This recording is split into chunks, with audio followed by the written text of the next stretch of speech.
Rzeka Olza, która dzieli Cieszyn na dwie części, polską i czeską. Partnerem dzisiejszego odcinka jest Śląska Organizacja Turystyczna oraz ZEN.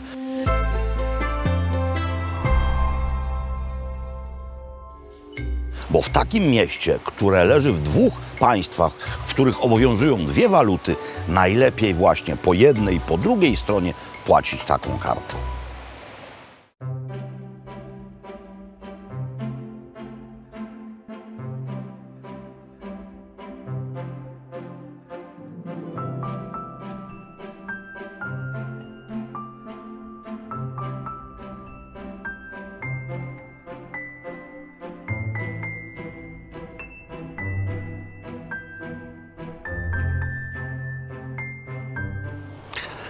Stoję sobie, drodzy Państwo, właśnie na moście w Cieszynie, pomiędzy Cieszynem a Cieszynem czeskim. No i tutaj historia w moim wypadku niejako zatoczyła koło, bowiem blisko 20 lat temu w jednym z pierwszych programów telewizyjnych właśnie na tym moście gotowałem.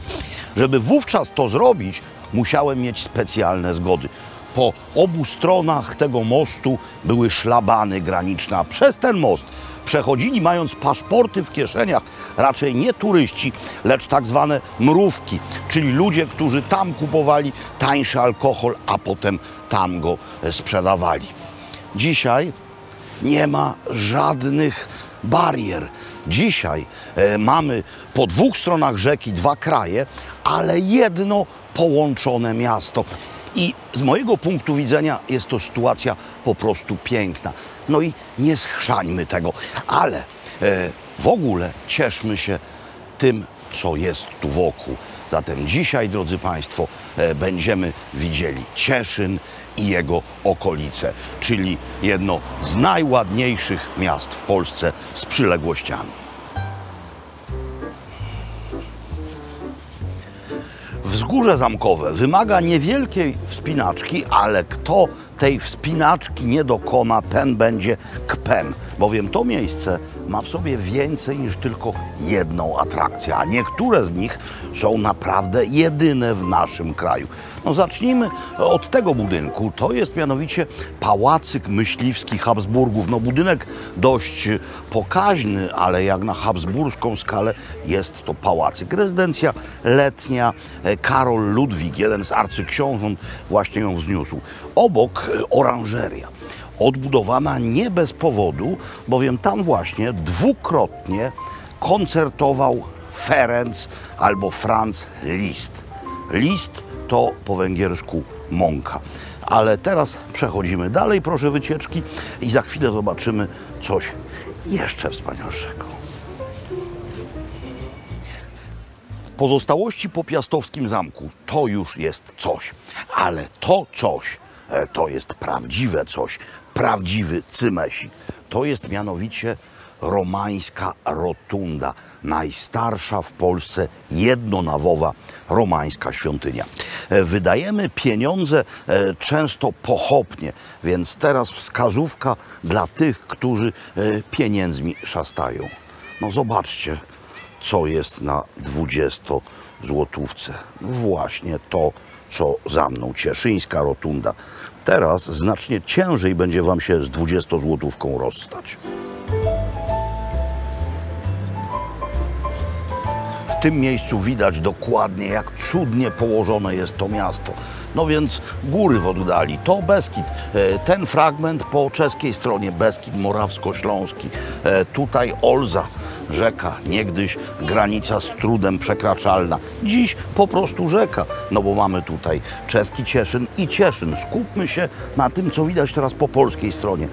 Kościół Jezusowy, kościół ewangelicki, nie pod wezwaniem. W ewangelicyzmie nie ma kościołów pod wezwaniem. I te 4 budynki. Już widać, co to było od razu. Kasernia, czyli koszary. 100. Pułk CK Infanterii, czyli piechoty, oraz obrona krajowa, czyli Landwehra. To było za nieboszczkie Austrii. Ale tak naprawdę tego pejzażu niemal nic nie szpeci. To wygląda tak, jak wyglądało kiedyś. Ulica Przykopa. Zacznijmy od wyjaśnienia genezy nazwy. Przykopa, pisane razem, oznacza to przy kopie, czyli przy górze. Zresztą i w Czechach, na dawnym Śląsku austriackim mamy podobne nazwy, identyczne. Przy kopie. Zresztą i w Pradze jest przecież takowa ulica. Dlaczego to miejsce jest takie wyjątkowe? No bo mamy tutaj kanał, młynówki, kiedyś młyny. No i to się zwie cieszyńską Wenecją. Kiedy byłem tutaj 15 lat temu, no nie wyglądało to najlepiej. Dzisiaj najwyraźniej się rozwija. Lokalny patriotyzm to również spożywanie lokalnych produktów. No na przykład picie miejscowego piwa. No nie każde miasto w Polsce może się pochwalić swoim własnym browarem. Cieszyn tak. I to w dodatku jest browar o ogromnych tradycjach. Tutaj przetrwały otwarte kadzie, a ważenie piwa w otwartych kadziach 20 lat temu to było w Polsce naprawdę coś. No jednak ten browar został nabyty przez wielki koncern, który trochę takie maleństwo lekceważył. Ale teraz ów koncern już się tego maleństwa w swoim rozumieniu pozbył. Zatem teraz pijąc piwo z Cieszyna, miejscowi mogą powiedzieć, że to jest noszak, czyli nasze piwo, lokalne piwo. Zaprawdę powiadam wam, niewiele mamy tak pięknych miast i tak wspaniałych rynków w kraju naszym. Ponieważ jednak nie jest to program o architekturze, więc zaprzątnę waszą uwagę tylko 2 budowlami przy rynku. Spójrzcie na to. To wspaniały gmach. Kiedyś hotel pod brunatnym jeleniem. W jego pokojach, pewnie najlepszych, spał kiedyś jego apostolska mość cesarz Franciszek Józef. A spał tutaj między innymi dlatego, że osobiście otwierał w tym budynku, czyli w ratuszu, salę posiedzeń. Co mnie tutaj cieszy szczególnie, no domyślacie się, ta środkowoeuropejskość miasta, ta habsburskość, no ale to jest architektura, to są rzeczy martwe. Natomiast przetrwały w Cieszynie tradycje z tamtych czasów się wywodzące, które są żywe. Spójrzcie na to. Tabla szkolne. Kiedy ludzie zdają w jakiejś szkole maturę, to wystawia się takie tabla, by powiedzieć wszemi wobec: oto są pełnoprawni obywatele miasta, bo po maturze coś takiego jeszcze jest kultywowane gdzieniegdzie w Austrii, gdzieniegdzie na Węgrzech i w Czechach. No i w Cieszynie. W dodatku to jest Liceum Towarzystwa Ewangelickiego. Czegoś takiego również w kraju naszym często nie spotkacie. Kafe Muzeum to tytuł jednej z moich książek, że wspomnę nieskromnie, ale to przede wszystkim nazwa słynnej wiedeńskiej kawiarni. Jednak Kafe Muzeum jest również w Cieszynie, a ponieważ kawiarnia służy wymianie zdań, służy spotkaniom, samotni ludzie w kawiarni nie wyglądają dobrze, no więc ja tutaj będę miał towarzystwo. Okazało się, że akurat w Cieszynie bawi Andrzej Jagodziński, jeden z najwybitniejszych tłumaczy z czeskiego, przyjaciel Wacława Hawla. Tłumaczyłeś przecież Hawla, ale też Szkworecki, Hrabal, Kundera, no w ogóle same czeskie tuzy. No więc nie chciałem z tobą tutaj porozmawiać o jedzeniu miejscowym, tylko o literaturze czeskiej, no bo chyba w Cieszynie gdzie jak gdzie, ale właśnie w Cieszynie się fajnie o czeskiej literaturze rozmawia. W Cieszynie się fajnie o czeskiej literaturze rozmawia, bo i tutaj też jest od wielu, wielu lat jest kino na granicy, ale przy kinie na granicy jest taka wkładka literacka, która już liczy sobie 4 lata i w tym roku był to już właściwie pełną gębą festiwal 5-dniowy, literacki, poważny, poświęcony literaturze non-fiction w tym roku. A co będzie w następnej edycji? A w następnej edycji będziemy mówili o nowościach, bo sporo wychodzi czeskiej literatury w Polsce, na szczęście, i mam nadzieję, że tak zostanie. W tym roku czeska literatura była gościem honorowym na warszawskich targach książki. No, był to po prostu niesamowity sukces. Naprawdę tłumy, nikt się z tym nie liczył, że to będzie coś takiego. Kiedy Kino na granicy będzie w przyszłym roku? No, to jeszcze nie jest do końca pewne, ale prawdopodobnie to będzie, wracamy do terminu majowego, czyli długi weekend majowy, koniec kwietnia, początek maja. Więc trzymajcie rękę na pulsie. Ja jeszcze tylko, jeśli pozwolisz, pokażę rzecz, którą przetłumaczyłeś, jedną z setek czy nawet tysięcy, ale wydana jest przez pana profesora Purchle, przez fantastyczne wydawnictwo Międzynarodowe Centrum Kultury. Czechy, instrukcja obsługi. Ja wiem, że wśród was jest na pewno wielu amatorów czeskiej literatury i pamiętajcie, jeśli tłumaczył to Andrzej, to znaczy, że to jest prawie tak samo, jakbyśmy oryginał czytali. No nie przesadziłem. Zobaczcie, najnowsza rzecz. Zatem literatura czeska i kino na granicy w przyszłym roku.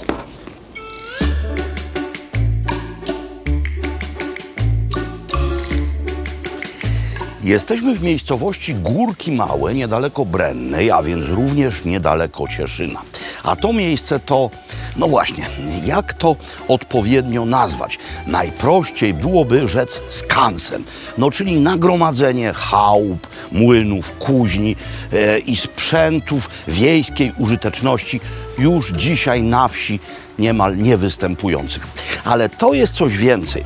No w ogóle muszę wam powiedzieć, że jest coś takiego jak szlak gospodarstw edukacyjnych województwa śląskiego. No i co poza tym, co wokół? No właśnie.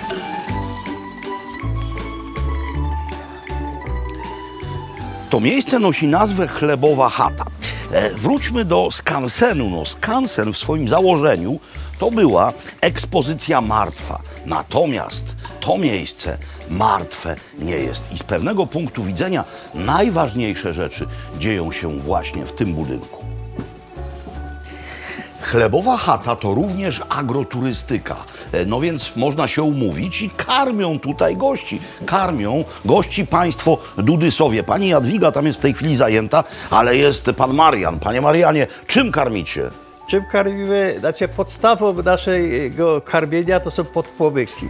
Do podpłomyków jest masło, miód, smalec i kawa zbożowa z mlekiem. Takie jedzenie jak 100 lat temu i chleb taki jak 100 lat temu. Podpłomyki są w piecu, ale jest też coś na piecu. A na piecu jest regionalna potrawa, kwaśnica się nazywa. No więc ja myślę, że pan powinien tutaj za chwilę prawdę objawioną na temat kwaśnicy wypowiedzieć, ale to za momencik, jak będziemy ją mieli na talerzach. Czyli co, możemy przejść do stołu? No, to jest coś. O, tutaj właśnie, tu się właśnie akcja odbywa. Pani Jadwiga ugniata ciasto. To w piecu chwileczkę siedzi tylko, nie? Tak, chwilę w piecu. Kiedyś podpłomyki były trochę grubsze i one były 15 minut w piecu, a nasz jest tylko minutę. Bo jest cieniutki, my mamy pewność, że jest przepieczony i że nikomu nic nie będzie.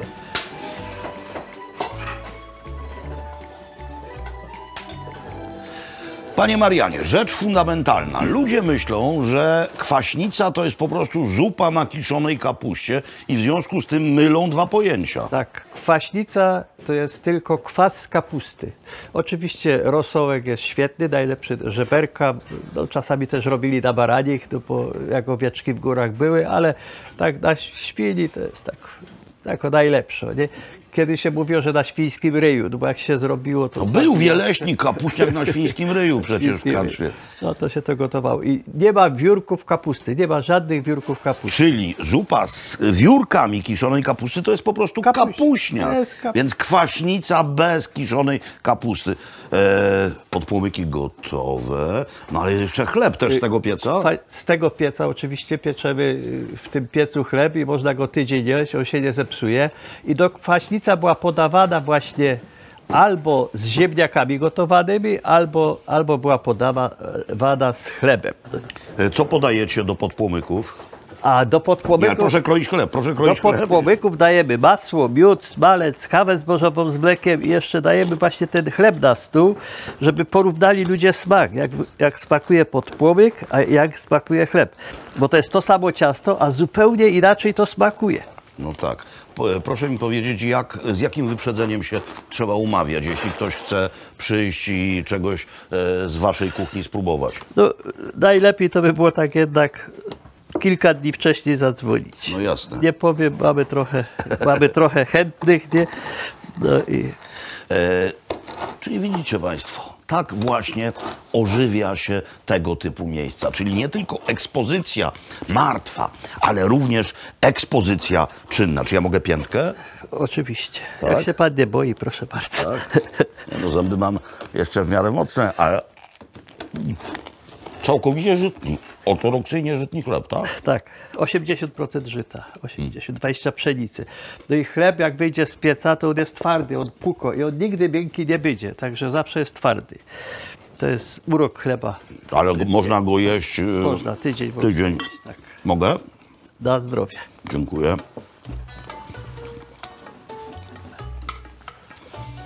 Jak jeszcze raz pomylicie kwaśnicę z kapuśniakiem, to będziecie mieli z panią Jadwigą i z panem Marianem do czynienia. Będzie was straszył duch z głową kapuścianą, ukiszoną. Bomba pyszna. Kwaśnicę jadało się i jada w górach, albo też na terenach podgórskich. Natomiast niżej, w tych stronach zastępowała ją wodzionka. Wodzionka, no, czyli jeden z symboli śląskiej kuchni. Kapitalna bieda zupa. No, bieda zupa, ponieważ niezwykle proste składniki. Woda, czosnek, chleb oraz tłuszcz. Natomiast po stronie czeskiej, no, czyli dosłownie rzut beretem stąd, tęże wodzionkę przekształcono w bardziej skomplikowaną, choć niespecjalnie skomplikowaną zupę czosnkową, która jest w każdej czeskiej knajpie. No więc ja zrobię ją właśnie w takiej czeskiej, a i morawskiej wersji. Zaczynamy od chleba, no bo tutaj bardzo ważną rzeczą są grzanki. Chleb, który jest przekształcony w grzanki na dwa sposoby. Albo wkładamy kromkę do pieca, albo też smażymy ją na tłuszczu, na oleju na przykład. No to jest oczywiście mniej dietetyczne, ale równie częste. No więc teraz taka kroma musi powędrować na rozgrzany olej. Chleb jest z kminkiem. Zobaczcie, tutaj widać wyraźnie ziarna kminku. Oczywiście nie w każdej części Polski chleb z kminkiem znajdziecie, no ale jak będziecie w Krakowie i okolicach, to chleb z kminkiem u nas jest. Zatem kromka chleba i smażymy. Z dwóch stron. Rumiany, złociutki. Trzeba sobie szybko przygotować czosnek. Na razie tylko jeden ząbek. Jeszcze wiele ich będzie potrzebnych, no bo to jest naprawdę niezwykle mocna czosnkowa zupa. Ale ten pierwszy ząbek będzie służył tylko do natarcia chleba, gorącej grzanki, więc obieramy ząbek ze skórki i go lekko nacinamy. Jeśli mówimy o wodzionce, to ona ma swojego krewnego, w zasadzie swoją krewną, bowiem to zupa w Hiszpanii. Sopa de ajo hiszpańska. No to jest niemal to samo. Również chleb, czosnek, no tylko że w tamtym wypadku nie łój wołowy albo też smalec, lecz oliwa. No każdy używa w kuchni takiego tłuszczu, jaki ma pod ręką. Dobra, to tak nacinamy. I teraz już myślę, że można zdjąć kromkę z ognia i trzeba ją teraz nieco odtłuścić. Ręcznik papierowy, deska. To i tak jest kaloryczna bomba, ale co tam, takiej zupy nie jada się codziennie. I teraz dopóki ten chleb jest gorący, to bierzemy ząbek czosnku i nacieramy. O tak, nacieramy wszystko. O ile podstawą wodzionki, jak już wiecie, jest woda, zresztą w wypadku sopa de ajo jest tak samo, tak ta czosnkowa ma za bazę rosół albo też bulion. W tym wypadku wołowy, ale może być również kurzy. On się musi zagrzać i powinien się zagrzać, a nawet zagotować razem z takim oto dodatkiem. To są ołomunieckie twarożki. Potwornie śmierdzą i są równie wspaniałe jak ich zapach, albo też odwrotnie wspaniałe. No, zależy kto jakie zapachy lubi. To są tak zwane kołski, czyli kęski z kminkiem. I teraz właśnie te kawałeczki jeszcze na drobniejsze pokroję i wrzucę do zupy, żeby to ciepło sprawiło, by one się nieco rozpuściły i nadały temu swojego smaku. Taka wersja zupy czosnkowej w Czechach nazywa się smrdula, no, czyli smrodzianka. I w tym jest moc, powiadam wam. Kolejną rzeczą, jakiej będziemy potrzebowali, to ogromna ilość czosnku.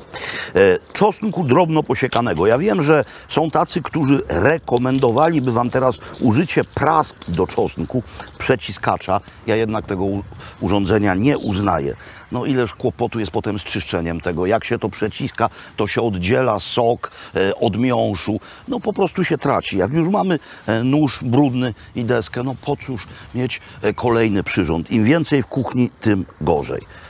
Czosnek bardzo drobno siekamy. No i to chwilę potrwa.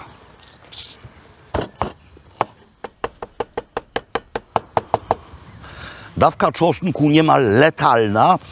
Za chwilę znajdzie się w zupie, bo czosnek tutaj, jak jest drobno posiekany, dodajemy do zupy na samym końcu. To się gotuje. No więc teraz ważna rzecz. Jajko. Ale trzeba oddzielić białko od żółtka. Dlaczego? Dlatego, że białko wlewamy do zupy teraz. Białko przekształci się w coś w rodzaju kluseczek. Zaraz to rozbełtam, a żółtko będzie podawane na samym końcu. Dobra, miseczka jest w całości. I teraz zobaczcie, to już nie jest klarowny rosół. Mamy już tutaj rozpuszczony ser i mamy te takie białkowe kluseczki. No i teraz zmniejszamy ogień.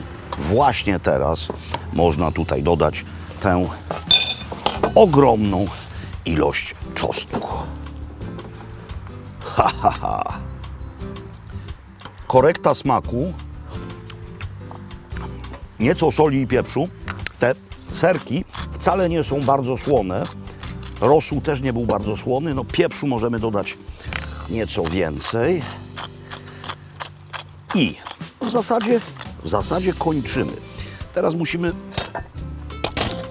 zaaranżować ostatecznie talerz, czyli kładziemy tutaj grzankę, również z czosnkiem i na razie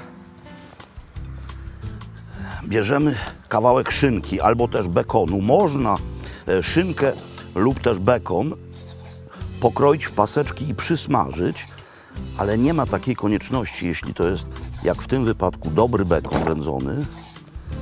Dosłownie odrobina. Długie paseczki układamy, a w zasadzie rozrzucamy. Dodajemy tutaj żółtko. Mam nadzieję, że się nie rozleje. Jest. No i teraz, i właśnie teraz fanfary. Właśnie teraz wlewamy tutaj zupę. Czyli żółtko się nie zetnie, ponieważ białko ścina się w temperaturze niższej, a żółtko wyższej. Żółtko spełni tę samą funkcję, jaką pełni w bulionie. Bardzo prosta, również wiejska zupa, tylko nieco bardziej podkręcona. W zasadzie siostra wodzionki.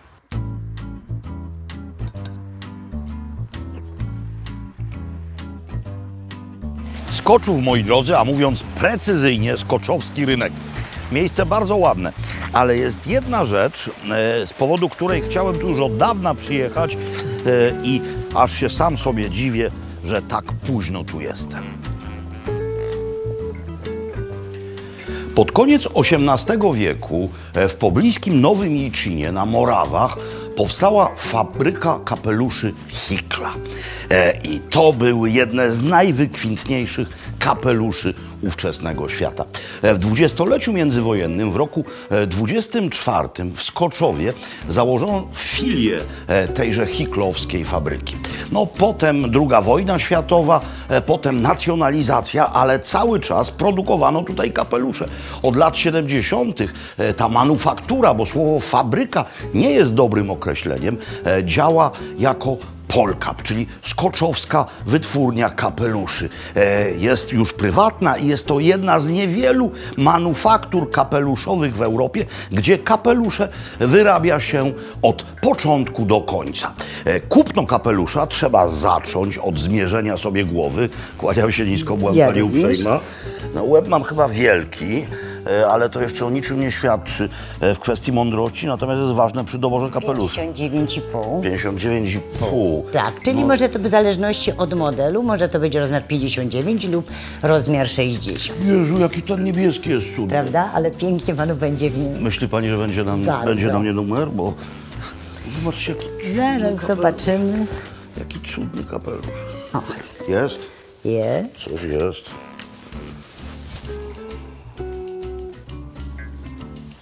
Proszę bardzo, proszę spojrzeć. Ja już idę spojrzeć. Słuchajcie, tu są też Panamy, tu jest w ogóle wszystko. Człowiek jeździ po świecie, przywozi kapelusze, a przecież wystarczy do Skoczowa przyjechać. Jezu, jaki piękny. A jeszcze jeden? A, powiem... A ten? A ten? Czujesz się jak dziecko w sklepie z zabawkami. Dobra, no ja to będę mierzył. Słuchajcie, ale skoro już tu jesteśmy, no to nie mogę wam nie pokazać, jak kapelusze powstają. No i co? Który lepszy? I w jednym, i w drugim panu jest bardzo ładnie. Coś pani powiem. Ładnemu we wszystkim ładnie. I tej wersji będziemy się trzymać do końca. Jak niepodległości. Porządny kapelusz, oczywiście jeśli nie jest Panamą, zrobiony jest z wełny. Zatem mamy surowiec wyjściowy, wełnę certyfikowaną, najlepszej jakości. Tutaj niebarwioną, tutaj barwioną. I pierwszą rzeczą, którą się w tejże manufakturze wykonuje, jest tak zwane nawijanie. Na jedną sztukę, czyli na jeden kapelusz potrzebujemy mniej więcej 180 gramów wełny. I teraz ta wełna umieszczana jest w tej właśnie maszynie. No i przyjrzyjcie się dobrze temu, co się z drugiej strony tej maszyny dzieje.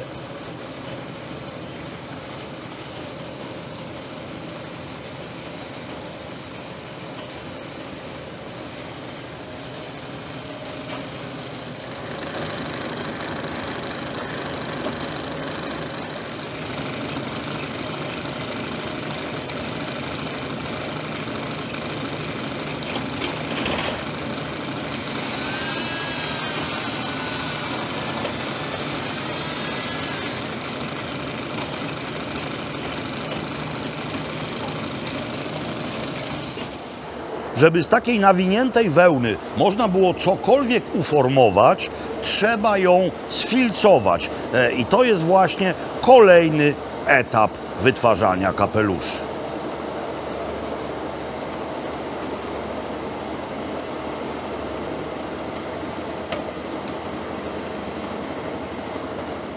Jeśli wełna użyta do produkcji była niebarwiona, to po sfilcowaniu wełnę się barwi, a następnie robi to właśnie, czyli formuje. No jest maszyna, ale konieczny jest człowiek.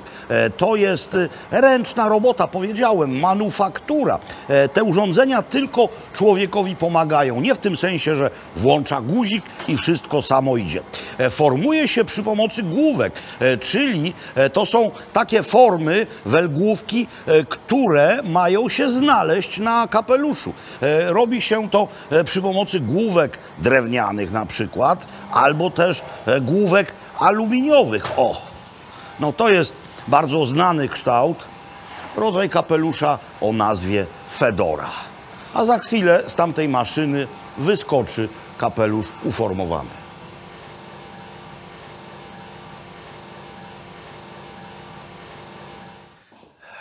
Ostatni etap produkcji, czyli zdobienie i wykańczanie. Stąd kapelusze trafiają do sprzedaży. Oczywiście są sprzedawane pod marką własną Polkapu, ale też duża część produkcji jest zamawiana przez różne znane światowe firmy, które potem przyszywają tam swoją metkę i każą sobie za to słono płacić. Moda na kapelusze jest zmienna. No, kto stale nosi kapelusze? Hasydzi, rzecz jasna, i Australijczycy. A tutaj jest wszystko. Jest tradycja, jest pasja, jest technologia. Stąd też mój gorący apel. Nośmy skoczowskie kapelusze. Nie dajmy zginąć tradycji.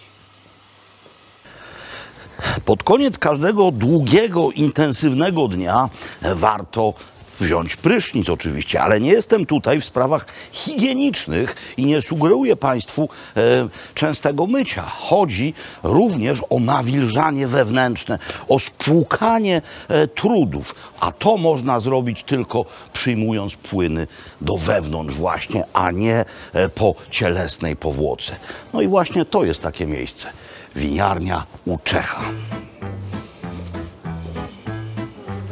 Kiedyś, żeby coś czeskiego zjeść albo też coś czeskiego wypić, trzeba było iść z polskiego Cieszyna na drugą stronę Olzy. Dzisiaj sytuacja zgoła inna. Otóż jesteśmy w polskim Cieszynie i mamy czeską klasykę w najlepszym wydaniu.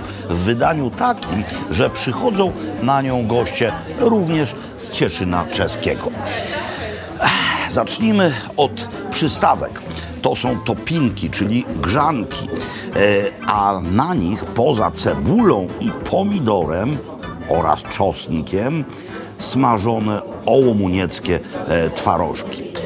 To jest utopenec. No, za tym nie przepadam, ale są tacy, którzy to kochają. Mianowicie marynowane w zalewie octowo-cebulowej serdelki. To jest również marynowany hermelin, czyli czeski ser pleśniowy. Cebuli nie żałują. Dobra, jeszcze tylko to pokażę do przystawek. To jest czeski chleb klasyczny. Mnóstwo kminku w środku. No i prawdziwe rochliki, czyli rogaliki, które w Czechach wcale nie są zakrzywione, lecz proste. Dwa dania ciepłe, główne. To jest mianowicie, no, coś tak klasycznego, że bardziej nic klasycznego być nie może. Weprzo, knedlo, zelo. To jest weprzo, czyli duszony schab. Tutaj jest zelo, czyli kapusta, a to jest knedlo, czyli knedliki. To są knedliki hołskowe. Ale tu mamy zupełnie inne knedliki, mianowicie karlowarskie, czyli kawałki bułki, pietruszka, trochę szpeku i sos. Sos to są duszone, przecierane jarzyny, a takie knedliki, taki sos zawsze towarzyszy swiczkowej. Swiczkowa to jest polędwica wołowa, szpikowana. Zobaczcie, jak tutaj do nas mruga, zaraz to zobaczycie, wędzona słonina. No, chodź tu, chodź tu. O, jest takie wielkie oko wędzonej słoniny. No i bita śmietana, taka ze spreja, z brusznicą i plasterkiem cytryny, żeby to wszystko zakwasić. Mówiłem, że trzeba ten dzień z siebie spłukać. Nie piwo, bo zaraz mamy Morawy. No i mamy tutaj w Polsce doskonały wybór morawskiego wina. To jest weltlińskie zelene, czyli Griner Veltliner. W dodatku pozdni zbier, czyli późny zbiór, czyli rzecz, widać już po kolorze, bardzo ekstraktywna.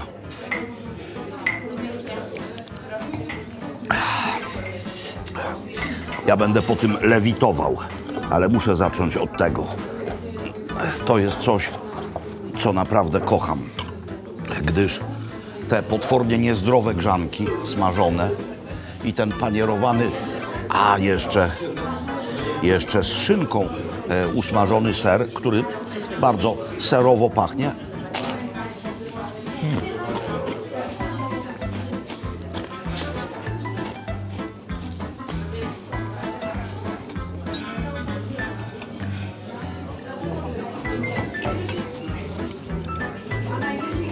To właśnie sprawia brak granic.